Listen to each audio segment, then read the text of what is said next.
7경기 남았습니다. 하나가 1위 포기를 못한다. 1위 포기 안 해. 불가능할 때까지는 붙어야 된다. 이런 이야기를 하고 있는데 하나가 맞대결 지금 3경기가 좀 남아있죠. LG하고 맞대결이 지금 3경기가 좀 남아있고 수요일 24일 SSG 랜더스전 또 잠실 두산전 이제 이 2경기를 잡고 그 다음에 바로 이제 LG를 만나는 게 하나의 베스트 전략이죠. 그때까지 좁혀지면 좋겠고 뭐 아니더라도 그래도 계속 안 좁혀지더라도 이 2경기 잡고 간다 그러면 최소 3경기 차로 됩니다.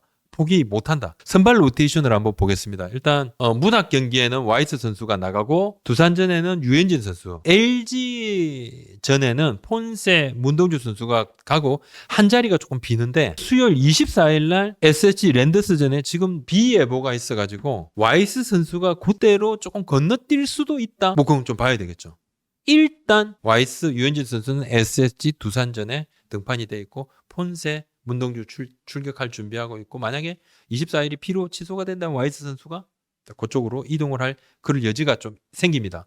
뭐 그렇게 된다 그러면 LG전은 비가 온다는 가정하에면 폰세, 와이스, 문동주 쫙 같이 이 숫자상으로 가능성 있잖아요. 김경문 감독 스타일상 어떻게 할까요? 후회를 일단 안 남겨야 된다는 게 하나 내부의 모든 구성원들의 생각입니다. 그리고 김경문 감독이 두산 감독을 할 때도 승부사로 그냥 승부 던져. 20년 전입니다. 딱 20년 전.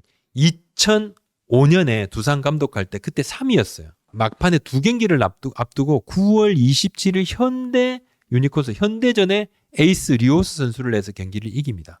그리고 그 다음 시즌 마지막 경기를 이겨요. 그때가 두산이 3위였고 SK가 2위였는데 SK가 마지막 경기를 지는 바람에 0.5게임 차로 두산이 2위가 돼요. 그때 두산이 이기고 2경기를 이기고 SK가 져야 돼요. SK가 이겨버리면 그냥 3위예요. 그렇게 되면 그때 10월 1일 날에 준 플레이오프 1차전이 열렸거든요. 그러니까 27일 날에 리오스 선수를 내면 9월 28일, 29일, 30일, 3일 내고 3일 쉬고 준 플레이오프 1차전에 임해야 되니까 리오스 선수가 나설 수 없었거든요. 그래도 바로 그냥 리오스 선수로 내서 승부를 봤습니다. 그래서 결국은 그때는 두산이 2위로 올라갔습니다. 조금이라도 확률이 있으면 아마 김경문 감독도 포기를 하지 않을 겁니다. 할 수가 없어요. 맞대결 있잖아요. 3경기나 맞대결이 있기 때문에 이게 참 뭐 운명의 장난이에요. 그죠? 폰세 선수, 와이스 선수 미국행 가능성 높죠. 뭐 한국에서 성적을 내고 있는 투수들이 지금 많습니다. 메이저리그 스카우트들은 이 지금 우리 KBO 리그에서 성적 내는 선수들은 다 체크하고 있습니다. KBO 리그에서 성적을 내는 외국인 투수들은 다 체크를 하고 있어요. 와이스 선수는 지금 성적이 뒷받침되니까 뭐 관심도 끌고 있는데 근데 이제 미국에서 체크된 부분들이 좀 있죠. 미국에서 던질 때 어땠었는가. 그런 부분도 조금 있어서 폰세 선수보다는 상대적으로 관심이 조금 덜하다. 뭐 당연한 거겠죠. 당연한 거겠죠. 근데 막판에 어떻게 판단할지 모르겠지만 하나 내부에서는 그래도 와이스 선수는 메이저리그 쪽에서 큰 오퍼가 올 가능성은 조금 높진 않게 보고 있어요. 폰세 선수 같은 경우는 오히려 지금 저 일본에 있던 스카우트들이 작년에 폰세는 워커의식도 안 좋아, 폰세는 좀 이런 게 안 좋아, 저런 게 안 좋아 막 보고서를 막 썼는데 뭐 한국에서 지금 던지는 거 보면 워커의식이라든지 내구성이라든지 이런 게 뭐 좀 좋습니다. 그죠? 좀 머쓱하다. 일본에 있는 스카우트들 좀 머쓱해. 네, 그렇게 느끼고 지금 해외 스카우트들의 뭐 평가라든지 판단이 매우 그다음에 그들의 생각들에서도 굉장히 폰세 선수는 좋다. 그런 이야기를 많이 하고 있습니다. 오재원 선수가 이제 내년부터 바로 주전급으로 활약을 할 수도 있다는 게 일부의 아주 낙관적인 전망을 하는 야구인들의 이야기지만 지금 고졸인데 바로 추전되겠습니까? 쉽지가 않아요. 하나 내부에서는 시간 걸린다. 당연히 시간 걸린다. 근데 선배들하고 같이 경쟁하면서 천천히 자기 입지를 올려가고 단단하게 다져가고 그러면 된다. 우리 그것 때문에 이 선수 그 좋은 투수들 다 제끼고 바로 우리가 1라운드에 픽을 한 것 아닌가. 가능성을 좀 보고 있다. 내년부터 바로 잘하면 좋겠지만 그렇게까지 뭐 급할 필요도 없는 거고. 근데 이 오재원 선수 픽을 할 때 확신을 하게 됐던 그런 계기가 있었다 그래요. 이게 뭐냐면 청소년 대회가 드래프트 직전에 있었지 않습니까? 그죠? 청소년 대회, 세계 청소년 대회 했지 않습니까?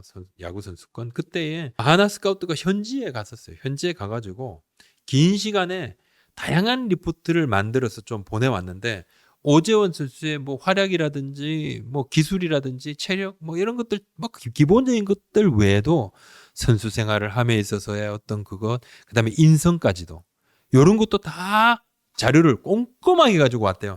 아예 이제 가면서 우리가 오재원을 픽을 하면 좋겠는데 내부에서 이제 오재원이 어떤지 이 오재원 선수가 어떤지 우리 한번 좀 봅시다 했는데 보고서가 기가 막히게 좋은 보고서가 올라왔대요. 그래서 좀 확신을 가졌다 그러더라고요.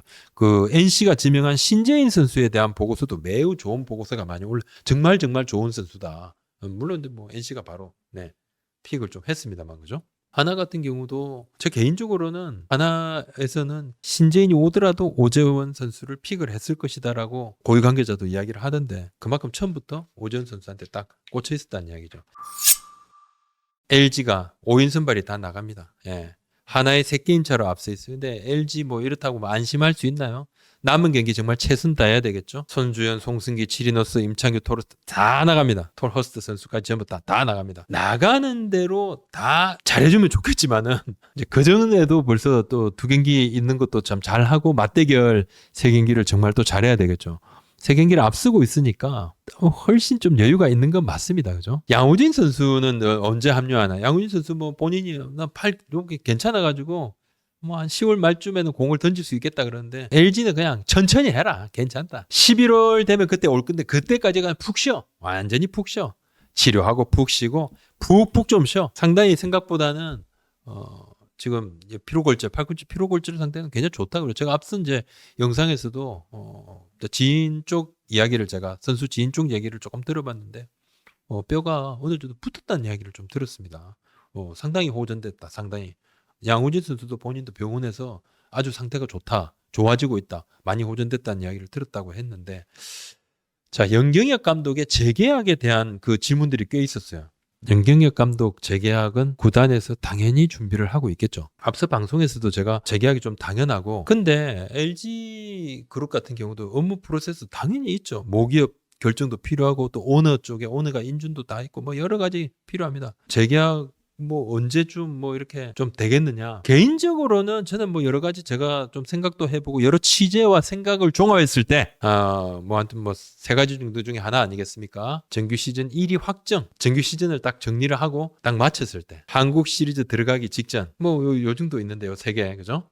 네, 정규 시즌 우승 확정 딱. 제일 극적인 거는 뭐 아무튼 뭐 우승 확정 딱 되고 또 그 다음에 정규 시즌 마치는 순간도 의미가 있을 거고 한국 시리즈 들어가기 전에 딱 계약하면서 파이팅 뭐 그런 것도 있겠지만은 뭐 저는 약간 수순만 남았다고 보고요.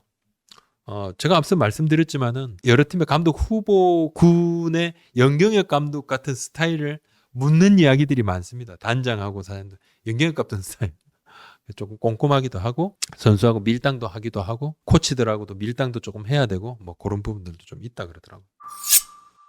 한준수 선수 요거 좀 어떻게 보느냐. 오늘 질문들이 너무 많았습니다. 질문들도 꽤나 많았고 꼭 그렇게 공개된 장소에서 그 난리를 쳐가지고 선수가 뭐 눈물도 흘리고 뭐 울 수 있어요. 뭐 울 수 99년생 보수 울 수도 있고 뭐 저도 눈물이 잦습니다. 남자라고 해가지고 눈물을 흘리는 게 뭐 그렇게 흉은 또 아니에요. 근데 참 서럽게 이렇게 좀 막 감사하고 지고 하는 게 보니까 마음이 좀 짠하긴 짠했는데. 지난 18일에 광주 경기였고, 그죠? 하나 이글스 경기였고, 경기 도중에 기아 뜨가웃에서 좀 이례적인 상황이 좀 벌어졌죠. 4회 초 공격이 끝난 다음에 이범호 감독이 포수 한준수 쪽으로 가가지고 앉아있고 막 이야기를 질책을 합니다. 뭐, 표정하고 나 거기에서 뭐 어쩌고저쩌고. 근데 앉아서 이제 울어요. 생중계가 됐어요. 4회 초 2-3회에 노시환 선수한테 홈런을 맞아가지고 그랬는데 뭐 앞선 2경기에서도 뭐 투런 홈런을 맞기도 했습니다만 직구 볼배약을 하다가 맞았는데 눈물 흘리고 난 다음날 이범호 감독이 뭐 그 난리가 났으니까 다음날 갔네 찾아가가지고 아니 뭐 물었다. 욕을 한 건 아니고 경기 끝나고 보니까 난리가 나고 왜 울었느냐 아니고 물어봤더니만 아니 한준수가 포수로 나가면 막 2자릿수 실점하고 방망이는 못 치고 하니까 눈물이 나왔다고 이렇게 이야기를 했는데 선수가 그 인터뷰를 잘했네. 마음도 깊고 그래서 눈물이 나왔다고 그랬는데 몰아붙였으면 그리 눈물이 안 나왔겠지. 이범호 감독은 뭐 심하게 말 안 했다는데 크게 얘기하더만 이 쌍욕만 해야지 뭐 심하게 말하는 거 심하게 말한 게 맞지. 그런 상황을 감독이 그 따로 불러도 아니고 선수가 앉아 있는데 거기서 막 이야기하면 심하게 이야기한 정도가 저도 저 일반 기자들하고 말을 잘 안 하거든요. 저 일반 기자들 이제 우리 부서장 바로 가운데 코치가 배터리 코치가 또 있잖아. 배터리 코치한테는 배터리 코치가 말하면 좀 걸러지는데 감독이 바로 해. 국장이 바로 해도 기자 부서장을 건너뛰고 데스크를 건너뛰고 기자한테 바로 얘기하면 보통 심각한 상황이 아니죠. 1년에 그런 일이 한 번도 안 벌어진다고 해요. 저도 그렇게는 하지 않는데. 아니 뭐 볼배합일 수도 있어요. 투수가 또 잘못했을 부분도 있습니다. 뭐 보니까 뭐 올레 선수는 뭐 본인이 뭐 이렇게 약간 내는 것 같기도 하고 한준수 선수한테 볼배합을 다 맡기겠어요. 뭐 그러진 않는데. 그리고 달라고 하더라도 한가운데로 빠른 공을 요구하나요? 네, 높은 거 요구할 수 있고 그죠? 몸쪽에 꽉 차는 거 바깥쪽 꽉 차는 거 요구를 할 수 있는데 보통은 투수가 실투죠. 그래서 이제 홈런 맞고 홈런은 보통은 때리는 사람이 잘한 겁니다. 홈런은 맞은 실투를 이야기하는 것보다 홈런은 때리는 사람이 아무리 실투를 하더라도 진짜 제대로 안 맞으면 홈런이 나오나요? 안 나오죠. 홈런 잘 친 사람이야. 지금 이게 기아에 작년까지만 해도 야 실패해도 괜찮아. 당당하게 해. 우리 실패해도 괜찮아. 실수해도 괜찮아. 뭐 이러다가 갑자기 올해는 좀 분위기가 안 좋아졌어. 나는 이해도 할 수 있어요. 작년에는 감독 되고 보니까 뭐든지 다 잘 풀리니까 다 좋았네. 또 올해는 뭐든지 다 안 되네. 하다가 선수들 다치고 작년에도 많이 다쳤지. 부상 많았지. 근데 방망이의 힘으로 다 올려나가고 막 다친 선수들 교체하면 그 선수들이 더 잘할 때도 있고 다 잘 됐지. 작년에도 많이 아팠어요. 올해만 아픈 거 아닙니다. 부상 때문에 이렇게 말했다. 이렇게 망한 것 이유는 맞지만 부상 많아가지고 팔이 할 수밖에 없었다. 이게 명분이 되나? 절대 되지 않죠. 전형적으로 지금 상황은 좀 기분이 태도가 되는 상황이었다. 볼 배합은 좀 결과론적인 부분이 많아요. 감독이나 배터리 코치가 포수한테 야 이런 거 이렇게 해야 돼 저렇게 해야 돼 할 수 있습니다. 교훈을 줄 수도 있고 근데 이제 교훈은 저도 그렇지만은 받아들이는 사람이 어떻게 받아들이느냐에 따라서 교훈이 될 수 있어요. 받아들일 때 기분이 나빠지면 교훈이 잘 안 돼요. 그래서 좀 그게 정말 중요한 것 같아요.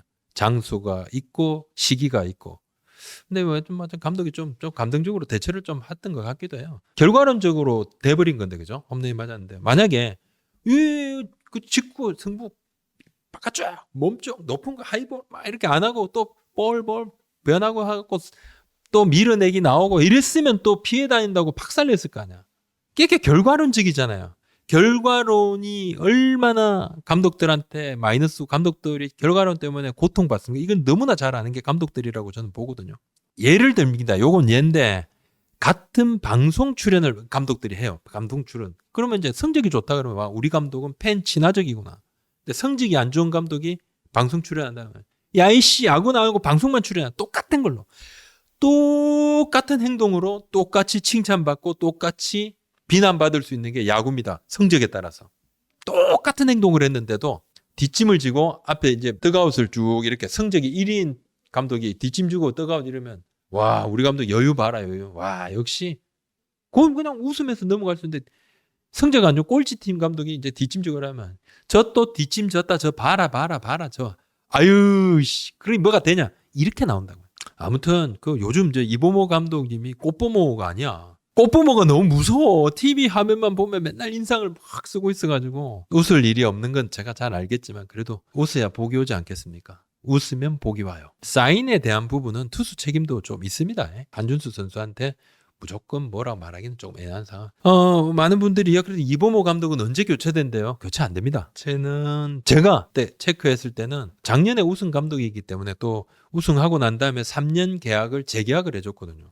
올해 못한 건 맞지만 경질에 대한 그런 뭐 느낌이라든지 분위기 체크를 전혀 한 적 없습니다. 3년 계약을 했다는 것 자체가 우승한 부분을 인정을 해줬다고 봐야 되겠죠. 그리고 지금 사실 기아는 경우의 수로 보면 뭐 가을 야구 가능성이 있나요, 이게? 지금 뭐 5위 지금 KT랑 5경기 차인데 8경기 남았죠. 그 뭐 여러 가지 복잡한 걸 따져보면 경우의 수는 아주 희박하게 가을 야구 갈 수 있는 확률은 남아는 있습니다만 그래도 솔직히 좀 내년 시즌을 준비하는 그런 모드라고 봐야 되겠죠. 서영탁 선수 뭐 그런 부분도 마찬가지고 그 경우의 수를 따진다는 거는 벌써 우리가 경우의 수에서는 도사예요, 도사. 특히 그 스포츠 기자들, 특히 축구 기자들 같은 경우는 뭐 야구 기자들도 마찬가지입니다. 제가 매번 그걸 이야기해요. 우리는 뭐 스포츠 기자 뽑을 땐 그 통계학과 출신들은 한두로 무조건 뽑아야 돼. 이 너무 복잡 다양한 변수의 수를 엄청 따져.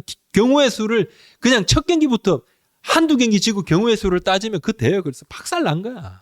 그냥 끝난 거야 벌써. 아주 기사로 이렇게 뭐 방심하면 안 된다. 방심 좀 했으면 좋겠어요. 우리 해설자들 그 설명 있잖아요. 뭐 갑자기 뭐 해설자들의 설명에서 자 아직 괜찮아요, 괜찮아요 있죠. 이거 안 괜찮은 거야. 심각한 상황에 해설자들이 말할 때 자 한국 대한민국 특히 이제 하고 이게 국가대표 대항전 한국 자 한국 괜찮아요, 안 괜찮아 끝장났어 이건. 야 이거 지금 위기야. 너 지금 큰일 났어. 이걸 그냥 맨날 괜찮아요. 아직도 시간이 있어. 시간이 없는 거야. 엄청 없어. 막 시간 없는데도 꼭 아직 시간이 남아있어요. 자 아직 할 수 있습니다. 매우 하기 힘든 상황에서 꼭 그런 말 나오거든. 그거 왜 없는 거야. 이거 뭐 오늘도 내가 뭐 기아 관계자하고 이야기했는데 아직 뭐 경우에 서 남아 미약하게 남아. 이거 어떻게 뭐 될 수는 있어. 야구에서 안 되는 건 없어. 근데 매우 희박하지. 그렇게 될 것 같았으면 이미 됐지. 이런 생각이 좀 들어요. 셀러리캡 하한선이 있어야 된다라고 주장하는 팀들은 전력의 평준화입니다. 돈도 제대로 안 쓰고 전력의 평준화가 안 되다 보니까 리그가 진감이 사라지면 안 된다. 우리 리그의 경쟁력이 사라진다. 그래서 셀러리캡 하한선을 어느 정도는 지켜야 된다. 이렇게 좀 주장하고 있고 반대로 셀러리캡의 하한선이 만들면 이게 더 부작용이 있다. 첫 번째로 반대한 팀은 당연히 키움이죠. 이거 우리 겨냥해가지고 하는 거 아니야. 이게 뭐야? 이거 우리 알아서 한다고. 올해만 3할 때 승률이지만 뭐 작년 재작년까지도 물론 3년 연속 지금 뭐 꼴찌지만 우리가 그렇게 뭐 민폐 끼칠 정도다. 지난 10년간 성적을 놓고 보면 우리가 뭐 그렇게 완전 최하위가 아닌데 이 이야기를 하고 있어요. 키움. 왜 우리를 겨냥해서 이런 걸 만들어? 키움을 겨냥한 게 맞아요. 키움 겨냥이 맞습니다. 키움 때문에 만든 거예요. 이거. 딱 보고 만든 거예요. 근데 키움에서 겨냥하지 마라. 근데 뭐 다른 겨냥 안 했는데 하는데 다 겨냥이야. 손가락을 이렇게. 또 반대를 한 팀은 원래는 이제 조금 반대는 지금 입장은 바뀌었을 수는 있습니다. 사장님들 입장은. 그러니까 요 앞전에 뭐 어떤 거기에서는 하나하고 롯데도 구조적으로 반대를 하는 거야. 하나하고 롯데가 뭐 셀러리 캡을 뭐 반도 안 채운 게 아닙니다. 거의 찰랑찰랑 하나 롯데 돈 쓰는 팀이죠. 아니 롯데 같은 경우 물론 뭐 유강남 선수, 노진혁 선수, 한현희 선수를 뽑기 전에 그 뽑고 난 다음에 2년 동안 외부 FA죠. 외부 FA를 이렇게 뭐 안 잡았던 거는 맞습니다만 그 정도 그렇고 투자를 안 하는 팀이 아닙니다. 내부 FA는 잡았지 않습니까? 김원중 선수라든지 구성민 선수 당연히 또 잡았습니다. 전준 선수도 마찬가지고 내부 FA는 다 잡았단 말이에요. 안 잡지 않았거든요. 돈 투자합니다. 그리고 연봉 이거 보면 수준이 꽤 높아요. 높은데 하나 같은 경우는 큰 손이죠. 근데 이 팀들이 왜 반대를 했냐면 우리나라 실정에 조금 맞지 않는 부분이 있다. 왜냐하면 이제 우리가 그룹에 의존하는 구조 아니냐. 모기업에 의존하는 구조 아니냐. 그룹에서 만약에 지원이 어려워지면 그때는 어느 구단도 다 이게 하한선을 무조건 채워야 되면 무리가 올 수밖에 없는 상황이 될 수도 있다. 그러니까 이런 설정은 하지 말고 자연스럽게 그냥 가자. 이런 차원에서 돈 안 쓰려고 하는 게 아니라 이게 어쩌면 오히려 더 족쇄가 될 수 있으니까 그냥 이런 부분을 반대했어요. 내일 이게 좀 통과가 될 확률은 전 상당히 높다고 보고요. 표대결까지도 갈 수도 있다고 봅니다. 만약에 뭐 안 되면 하는 대로 하겠지만은 표대결까지도 좀 갈 여지가 조금 있어요. 근데 경쟁 균형세, 셀러리 캡이죠. 경쟁 균형세. 요게 전력 평준화에 도움이 일정 부분 됐거든요. 하한선을 두면 더 되겠죠. 전력 평준화에 사실은 도움이 됐습니다. 이 셀러리 캡은 돈을 함부로 못 쓰게 전력 평준화를 시켰던 부분입니다. 셀러리 캡의 하한선은 아예 못 쓰는 팀이 없게 조금 이 못 쓰는 몇몇 팀이 아니죠. 지금 현실적으로 한 팀이죠. 이 한 팀도 어느 정도 돈을 쓰게 해라. 하다 보니까 이렇게 됐습니다. 지금 뭐 상황이 그런데 내일 이사회죠. 내일 이사회가 있고 승부치기 요 같은 경우는 승부치기 도입 여부는 뭐 시즌 끝나고 논의를 할 겁니다. 실행해서 다시 좀 논의를 해야 돼요. 요즘 뭐 야구 인기가 엄청 좋으니까 지금 막 각 구단마다 지금 물품 판매도 올해 엄청나게 늘고 입장 수익은 30% 이상 늘고 진짜 막 콧노래가 절로 나옵니다. KBO 같은 경우도 지금 아마추어 베이스볼 위크를 고척돔에서 좀 했거든요. 주말에 토, 일, 월 이렇게 여자 야구도 하고 유소년 초등학교 리틀 올스타도 하고 선수들이 고척돔에서 게임을 했거든요. 대학도 내 팀 올스타도 하고 이 선수들 반응이 엄청 좋아요. 고척돔에서 너무너무들 좋아합니다.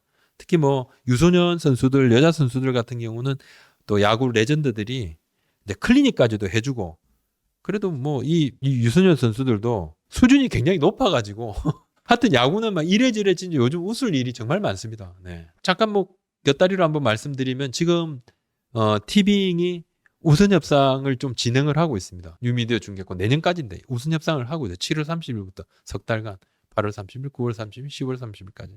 뭐 아직 뭐 결론 난 건 아니고.